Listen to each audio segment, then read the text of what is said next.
Now, you probably noticed I don't feel about that war the way we were told we were supposed to feel about that war, the way we were ordered and instructed by the United States government to feel about that war.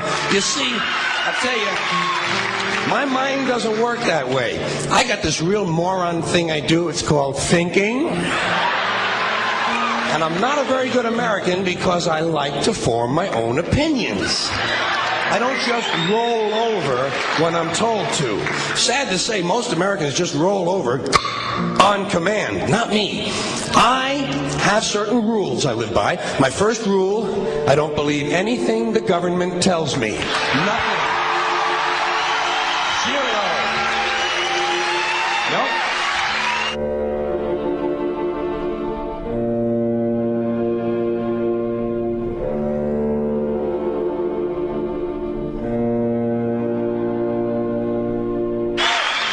And I don't take very seriously the media or the press in this country, who in the case of the Persian Gulf War were nothing more than unpaid employees of the Department of Defense, and who most of the time function as kind of an unofficial public relations agency for the United States government.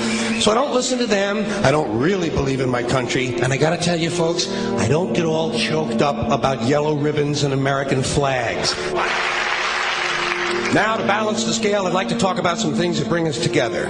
Things that point out our similarities instead of our differences. Because that's all you ever hear about in this country is our differences. That's all the media and the politicians are ever talking about, the things that separate us, things that make us different from one another.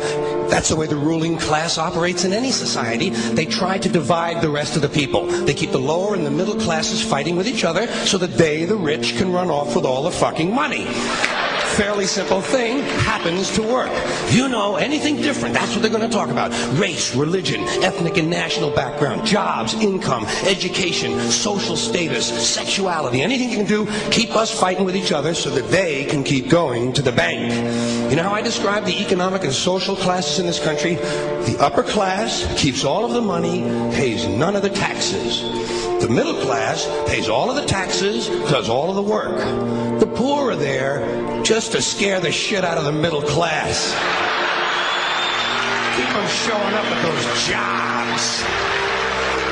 Politicians know that word. They use it on you. Politicians have traditionally hidden behind three things: the flag, the Bible, and children. No child left behind. No child left behind. Oh, really? Well, it wasn't long ago you were talking about giving kids a head start.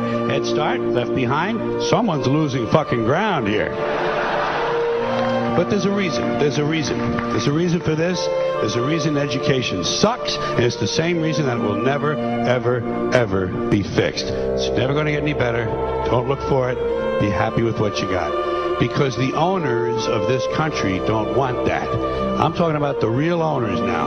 The big, the wealthy, the real owners, the big wealthy business interests that control things and make all the important decisions. Forget the politicians. They're irrelevant. The politicians are put there to give you the idea that you have freedom of choice. You don't.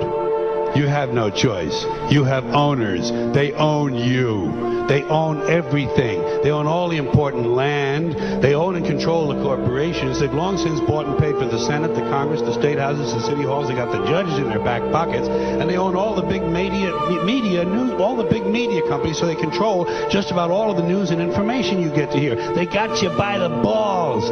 They spend billions of dollars every year lobbying to get what they want.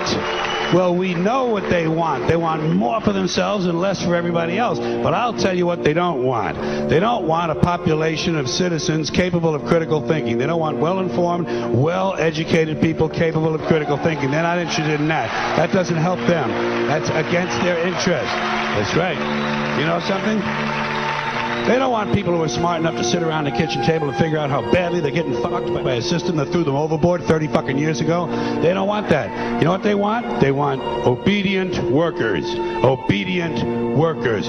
People who are just smart enough to run the machines and do the paperwork, and just dumb enough to passively accept all these increasingly shittier jobs with the lower pay, the longer hours, the reduced benefits, the end of overtime, and the vanishing pension that disappears the minute you go to collect it. And now they're coming for your Social Social Security money. They want your fucking retirement money. They want it back so they can give it to their criminal friends on Wall Street. And you know something? They'll get it. They'll get it all from you sooner or later because they own this fucking place. It's a big club, and you ain't in it. You and I are not in the big club.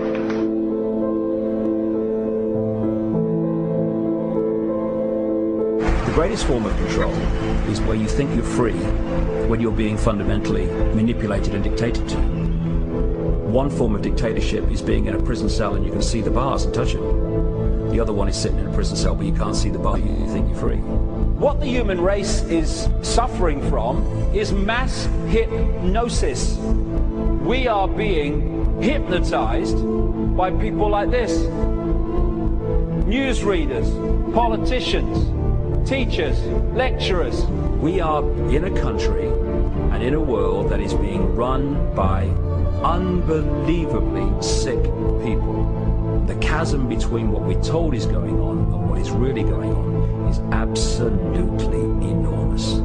The greatest hypnotist on planet Earth is a oblong box in the corner of the room. It is constantly telling us what to believe is real. Historically, the control and manipulation of political opinion has been the Freemasons' main weapon in gaining control of countries and states. Once in control of the rulers and politicians of a country, laws and political structures could be changed in accordance with their agenda. However, since restricting the body does not necessarily mean restricting the mind, the Freemason recognizes that their plan for a global government hinges completely on subduing the masses to their agenda, and thus eliminating opposition to their cause. And the greatest threat to their plan, posing more danger than any army or law, is the threat of a free-thinking mind.